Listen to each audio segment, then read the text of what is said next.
I then had to make a decision in myself. Do I have no money but do the job that I love, or do I try something else which gives me more money to buy a house, go on holidays, live, that sort of thing? Basics. At the very beginning, you just want to take all the work on and please everyone, but then at the cost of yourself, because you then get very tired, you get overwhelmed.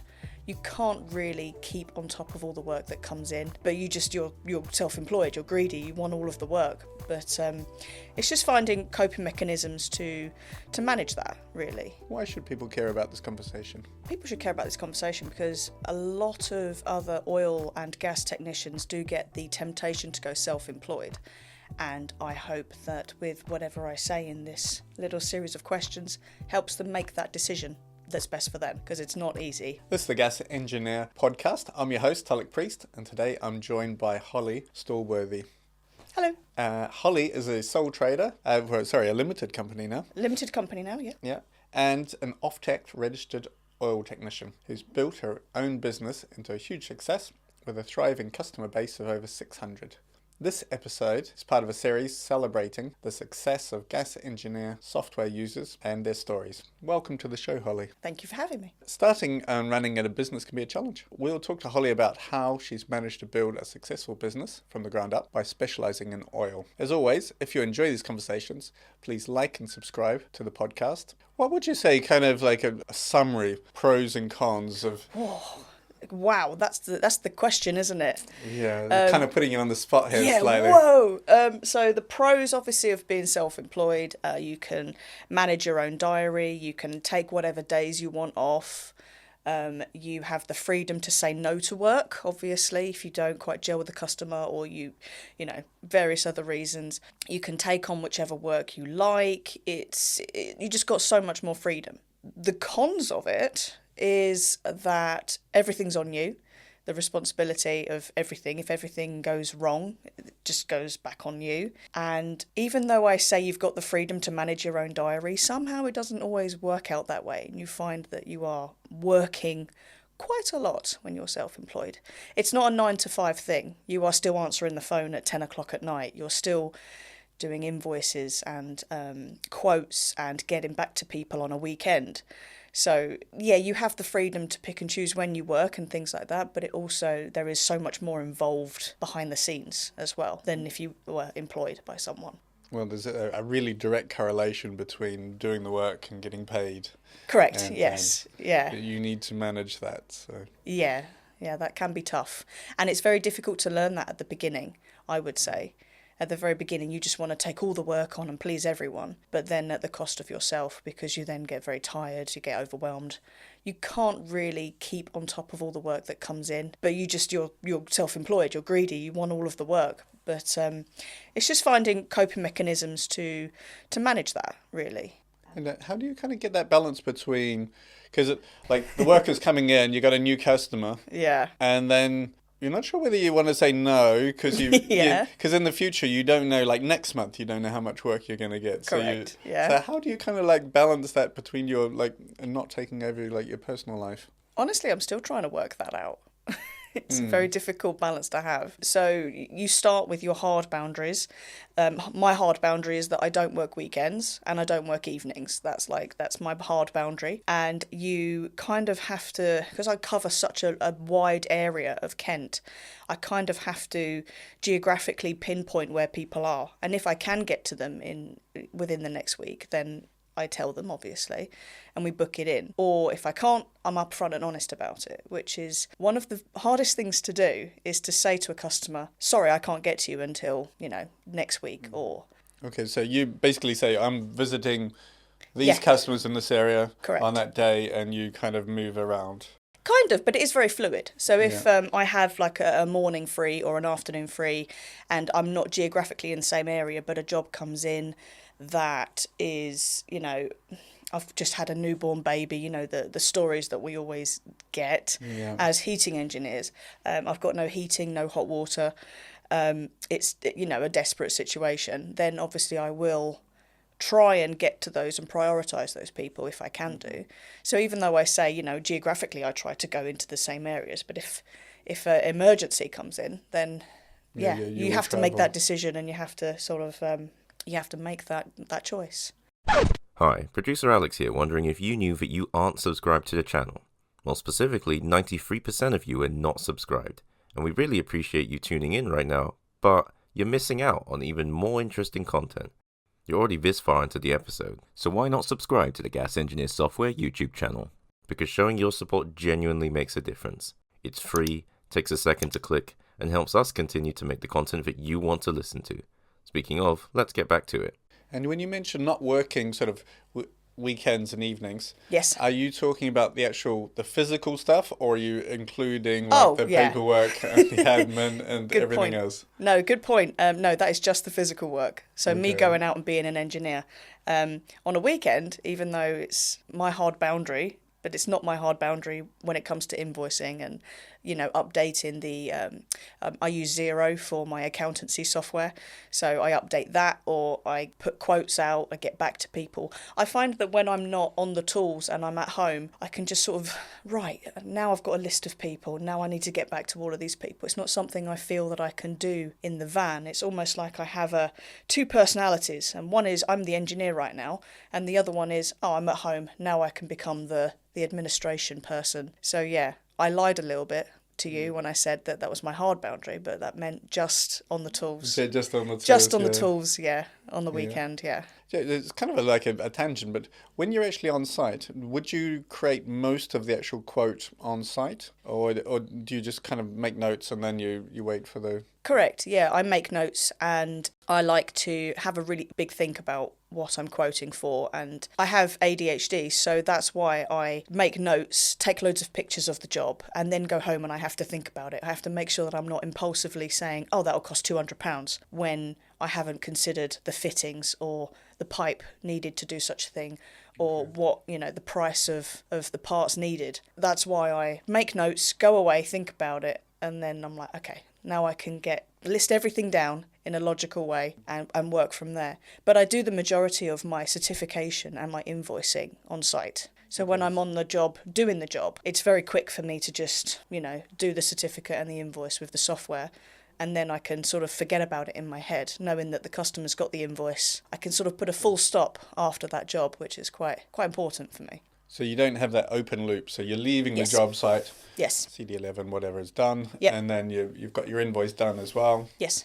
So, because otherwise you have all of these open loops building up during the day. Which is not good for an ADHD brain, because it kind of I don't think it's good for anyone. Yeah, definitely.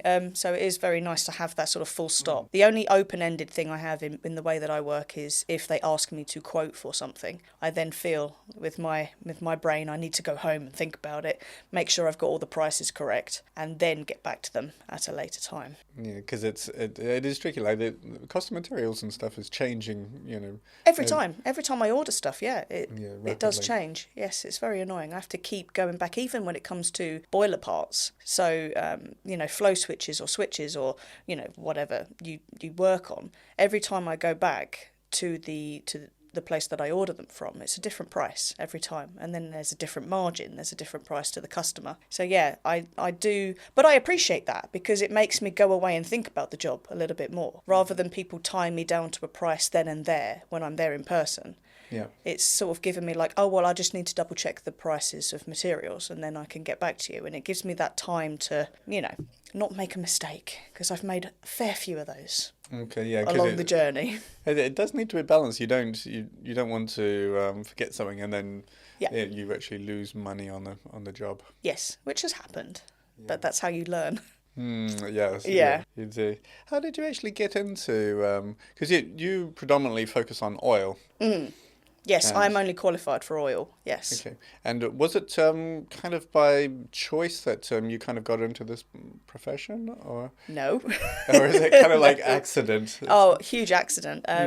So originally, I was meant to be a marine biologist. Okay.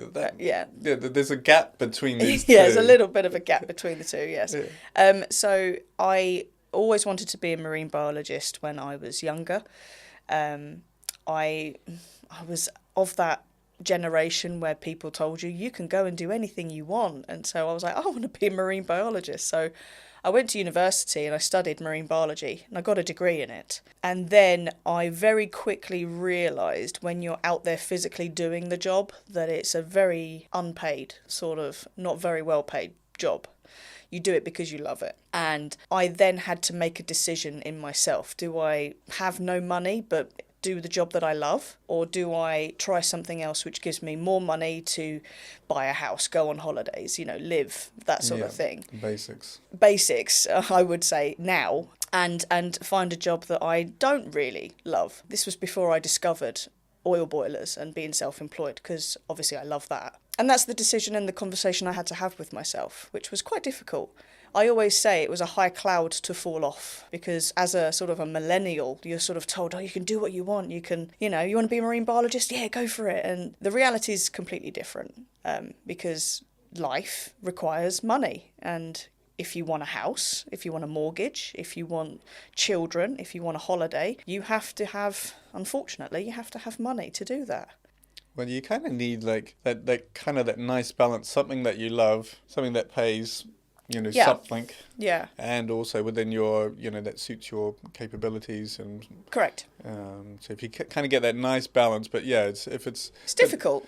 It's like a chair with only one leg or something like that. It is, and you're constantly balancing on it. Yeah. But I think it was very obvious from a young age that I was not suited for, I don't want to say stationary work, but, like office work, that sort of stuff. I had to be up and about and moving all the time. Yeah. This is before I found out that I had ADHD.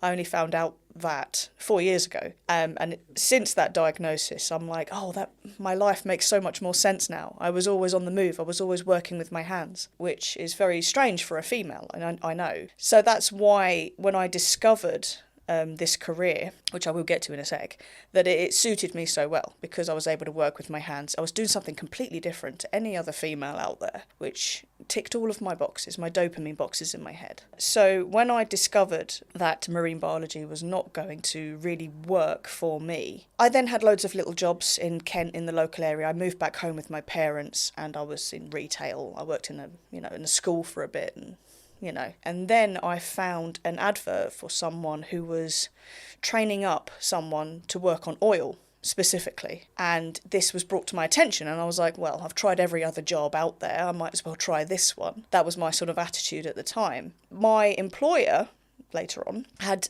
basically developed an allergy to kerosene. Okay, that's not going to help. It's not going to help, no. So he was a gas engineer, but he also did oil.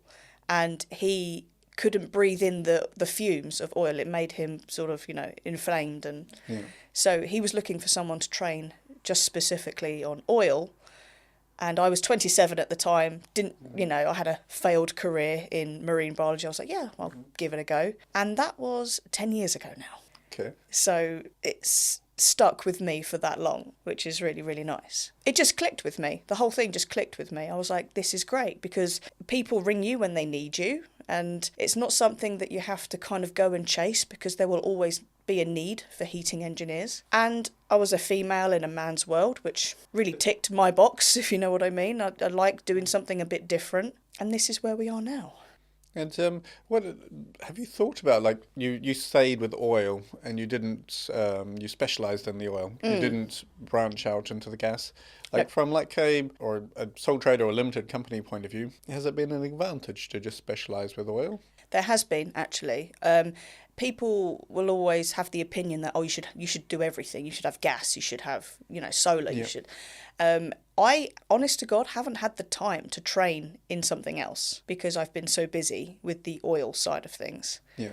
So when you get established as an oil engineer or an oil company that just deals with oil, neighbours talk to neighbours, Facebook talks to other, Facebook, and I just never had the time. I never had the time to. Probably not the need. And probably not the need. No, I was busy enough with the oil work. And I do have some people, I would say I get one inquiry every 2 weeks where someone will text me or phone me, and it's a gas boiler. So it doesn't happen very often, but it does happen. It's more something that I'm thinking about for my little brother Charlie, that he's young enough. I mean, I'm 37 now, so for me, I'm like, do I still want to Do I want to go into gas when the future of gas is so rocky at the moment anyway? Yeah. Whereas Charlie's 17, so I would see the benefit of him, learning how to do his gas. But at the moment, he's predominantly oil, and that's what we're training him in. So, yeah. If there's enough work. Exactly, yeah. I would imagine that if you are specialising in one thing, you would get a lot more efficient in it. Yes. So you have I mean efficiency, you have the parts for that. You know where those, if you try to go too wide, you spread yourself too thin. Yeah. Yeah, definitely. And that's something that we really pride ourselves on, in that we have quite a decent stock of boiler spares on the van. And the amount of times we go to a new customer and we say, oh, this part needs replacing. And the immediate response is, oh, so I'll see you tomorrow then, or I'll see you the next day. And we're like, no, we've got it on the van already. And people are shocked by that. So that's something that I'm quite proud of, that we do have quite a good stock. But as you say, if we then branched into solar, gas, air source heat pumps, and we start keeping spares for them, not only is it more of an expense on the company to have that stock sat there on the van, but also we are spreading ourselves so thin that we won't be able to give the same sort of service to, should we say, the originals, like the regular customers. Yeah. Well, the other thing is that, if you don't have the parts on board, that would be like oil, like from my, tends to be generally slightly more remote. Yes. So that would be a longer trip to go get parts. You've got the return visits, all of that stuff. Which is going to be more expensive for you in the long run, and more expensive for the customer in the long run. So, yeah, it does cost a lot of money to stock up a van on the amount of stock that you would need. But at the same time, once you're established, you start reaping the benefits of that, where it doesn't cost you loads of fuel to go back and go and get them. How do you actually get us, like, in that first year, just kind of walk me through, how did you actually get established? How long have you got? It was like, how did you get your first customer? Like you were working for this other company, and then you kind of transitioned? Or? Yes, so I was working for a company and I was training with them. I then decided to go self-employed after 2 years, after that company was kind of, I don't really want to say live on air, but they were making decisions that I didn't agree with, and there wasn't a lot of work coming in. I think they were sort of on the way down, and I don't really like saying that in case they see me.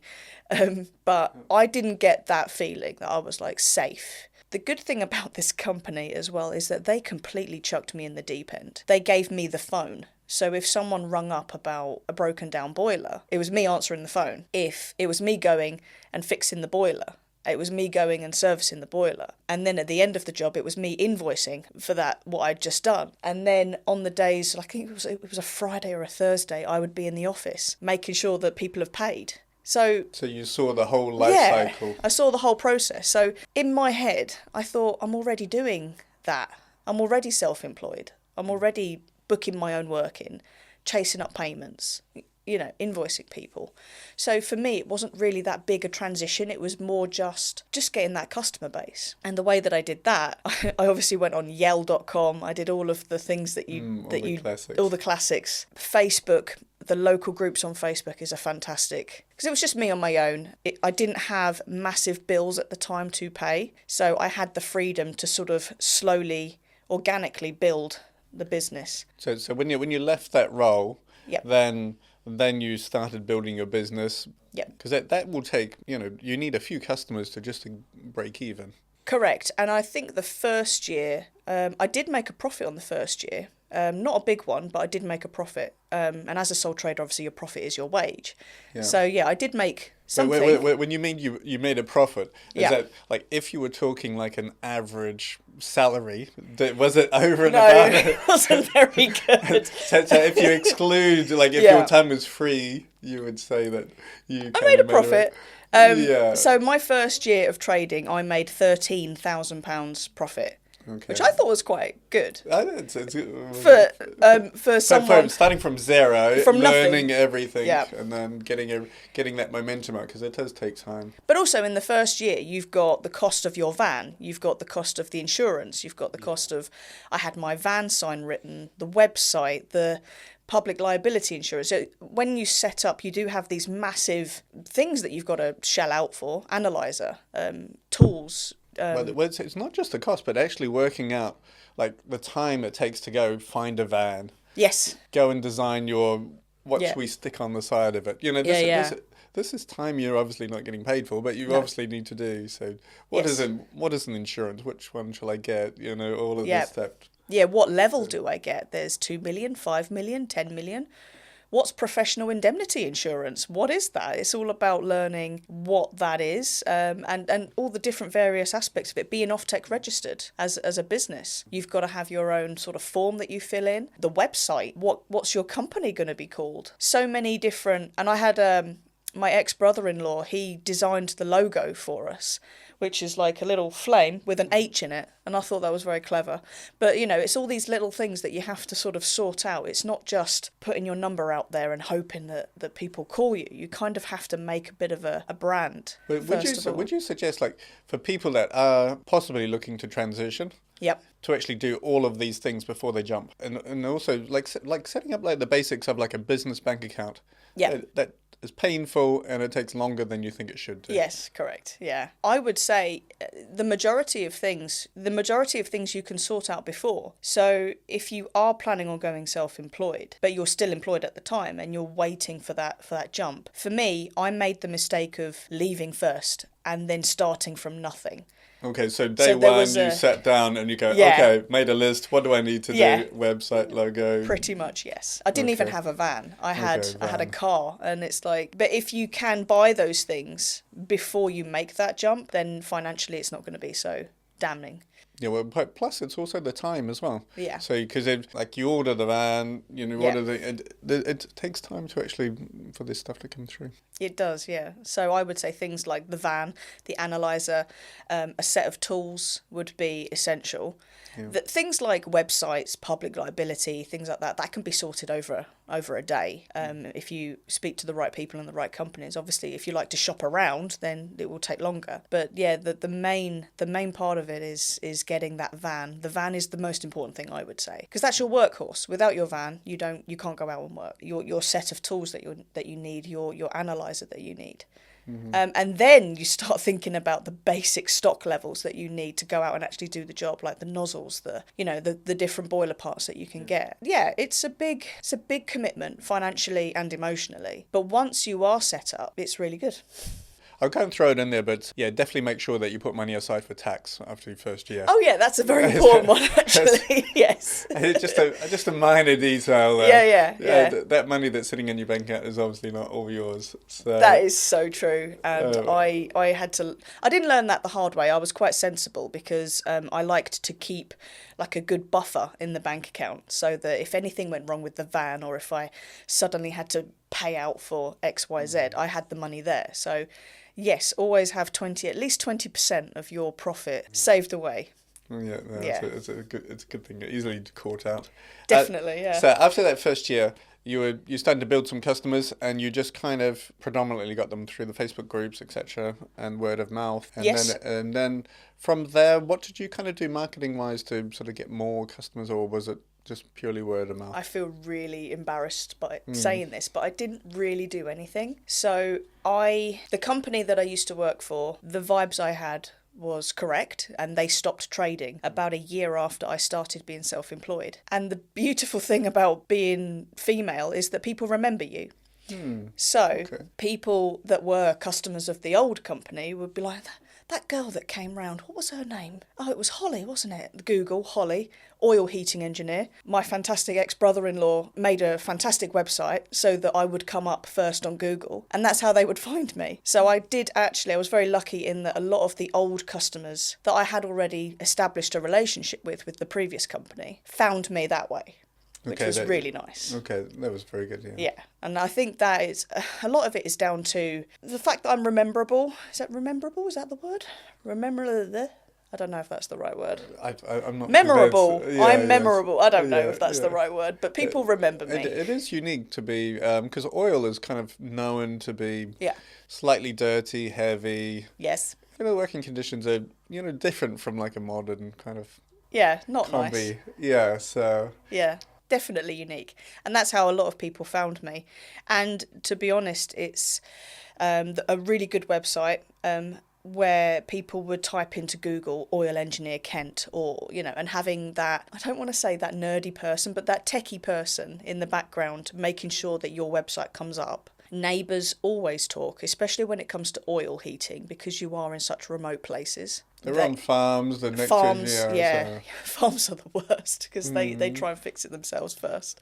But, you know, if you don't, that's great. Facebook groups, apparently people ask on Facebook groups all the time, I need an oil engineer, because it's such a specific thing. And then people then say who they use.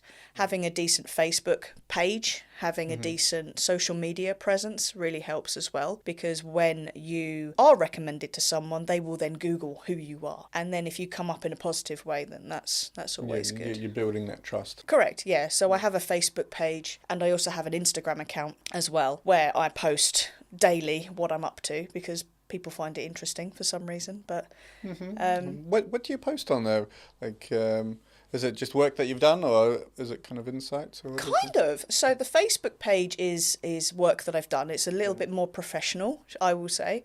My Instagram account is more to do with what I do and me as a personality. So I'll do like funny videos every now and then where I'm being an idiot, or I'm dancing in my hallway, or, you know, just silly stuff, because people always know me as a bit of an idiot sometimes. But then at the same time, I will post like an install that I'm very proud of that we've done, or I will post a video of how to change a bearing on a motor, or, you know, just it's sort of a mix match. I haven't gone down a certain route thinking this is going to be very professional and I'm going to, you know, it's just, this is who I am, but this is also what I do. And some people have found it quite helpful when they've been learning about oil, because there isn't that, the industry around teaching people about oil boilers and how to work on them is a little bit sketchy at times. Yeah, so it's not as involved as gas boilers. But there's less oil engineers, there's Correct. less oil boilers. Yep, definitely. The amount of people, especially on my Instagram account, I would say my Instagram account is probably more for other plumbers, and rather than just showcasing for customers. Yeah. The amount of other plumbers and heating engineers that message me and say, I've got this oil boiler, it's doing this, can you help me? Not really been taught how to do this. So I do enjoy that part of it as well, where I'm giving advice and helping people out. So yeah,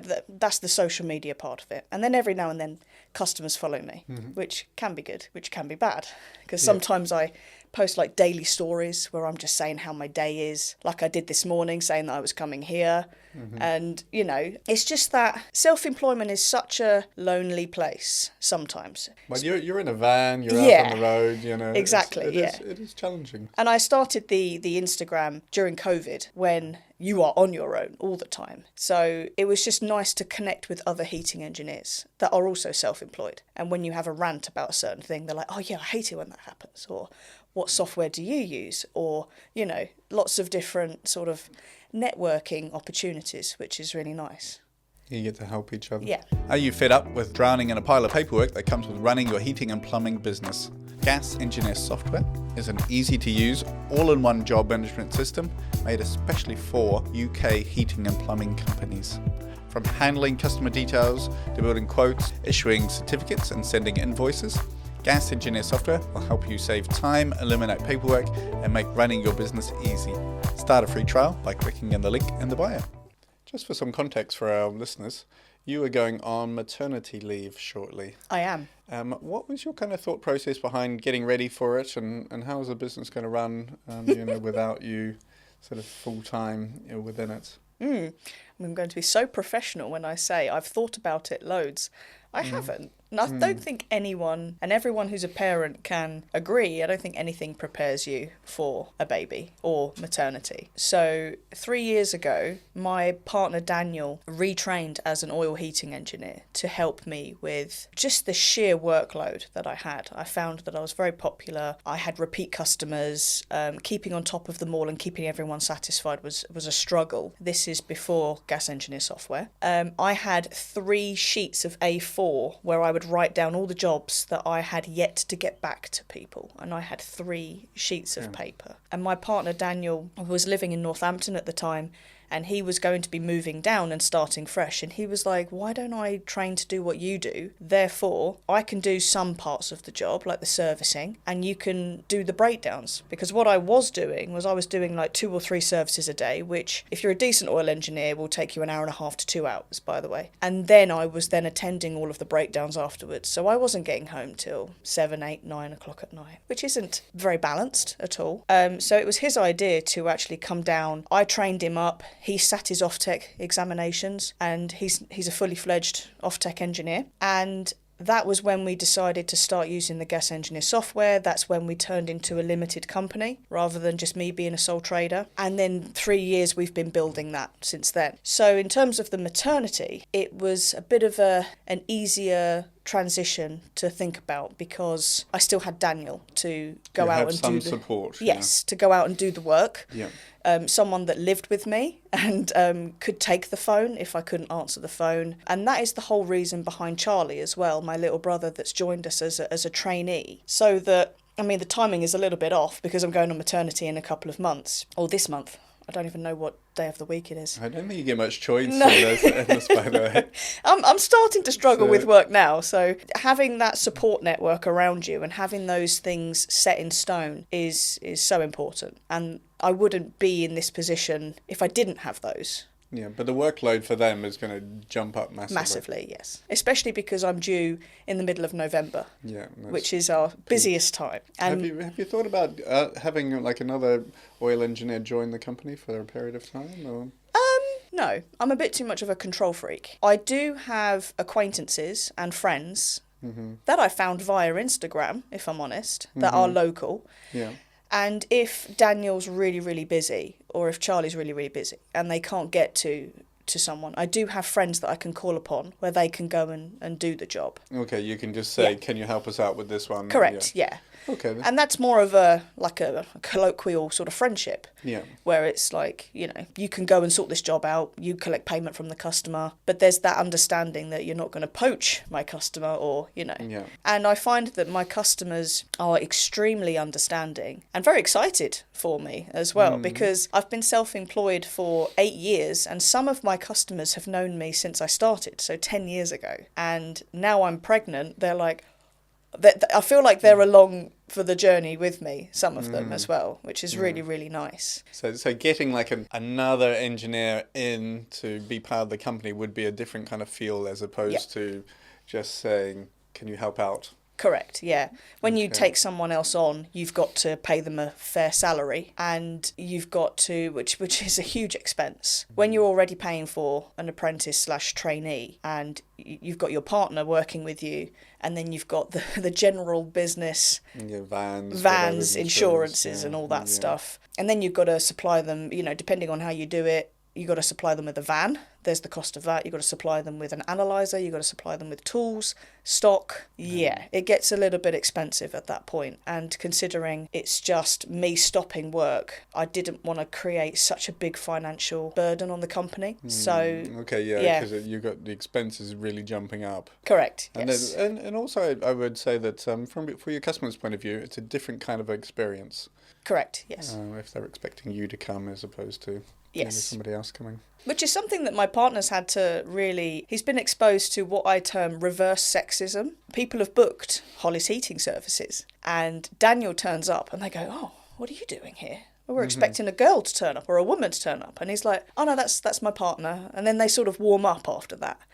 But which is quite an important thing I've had to learn to say on the phone when people book in a service. I say, just to let you know, my partner Daniel does the servicing. Is that okay? Are you okay with a male engineer? Which is something which is so odd to people in the industry that they never have to ask that question because they just assume a man is turning up. Because if you think about that question the other way round, if you said there's a female coming out, is that okay? Is that okay? It wouldn't go down very well. It wouldn't. No, but I do appreciate that a few of my customers, especially the elderly ladies that are on their own. Daniel's very charming and he does win them over. He's got away with the customers. But I do understand that there are certain ones that like a female engineer. would prefer it. They Yeah, have would a prefer preference, it, which is has, fair enough. have past trauma, I'm not sure, but yeah, there are certain people that they want Holly to turn up because she's a female. Strange, but the way that it is. I don't know, I kind of see the point. Like, if they're living somewhere slightly isolated... Correct, yeah. They don't have that support network around them. Yeah, there is that sort of level of trust, which I don't like. Well, obviously I don't abuse it because I'm a nice person, but it makes me feel a little bit awkward saying that because it's a shame that men don't get that same automatic trust because there have been, bad tradespeople in the past. Yeah. I'm sorry, but they've all been men. But but it's also reflective of the workforce and it's not because they're male or female. It's just because, it's because they're just like 99% of the workforce is male, and the chances are if it's going to be if something's going to go wrong, a man's going to be there because it's 99% of you. Yeah, I just feel really awkward saying that because I don't really identify as a feminist or anything like that. I just like doing this job because it suits my personality and my neurodivergence as well. Yeah. I don't like to be like, I'm going to burn my bra or anything like that. But it's a factual thing, you were female and then there are males. It's some people prefer it one way or another. It's just a preference. It's just a preference sometimes, yes. Mm-hmm. But yeah, in a nutshell, I wouldn't be where I am without the support network around me that I have. Mm-hmm. So if you asked me that question and I would still be a sole trader on my own, I don't know what I'd say to you. Whether I would be exploring the idea of being a mum, whether I'd feel that I was... Do you know what I mean? I don't... because I've got the support network that I have, I'm like, okay, now I feel like I'm ready to embark on a different chapter and I can move on with my life slightly in a different way. Yeah, well, if you were a sole trader, it would be, incredibly challenging. Yeah, everything being on you and... With the baby, there's a learning process. We have twins. We have twins ourselves, and it's quite a steep learning curve. Do you have any advice for me then, when it comes to the newborn stage? I don't know. We've never had like a singleton, so like a single baby. So we don't know. It's the same, but twice the work. I would have thought with twins. For twins, you have that they're always premature, and in the beginning we were. It was taking 2 hours to feed them, and then we're basically 2 hours feeding them, and then switching over. So it was a bit tricky. Like painting the Golden Gate Bridge. When you finished... but without sleep. So without sleep, So that sounds it was wonderful. It was through COVID, so we were a little paranoid at the time as well. Oh, God. Yeah, that must have been really tough. Yeah, so it will be a change. It's not something you can explain. I've also heard this, yes. So it's one of the hardest things, but also the best things you can do. Okay. All right. I look forward to it. Yeah, enjoy. Thank you very much for coming on the show. I really appreciate your coming on and your insights. Thank you. And it was Hollie from Hollie Heating Services based in Kent. Yes. Thank you. Thank you very much for having me.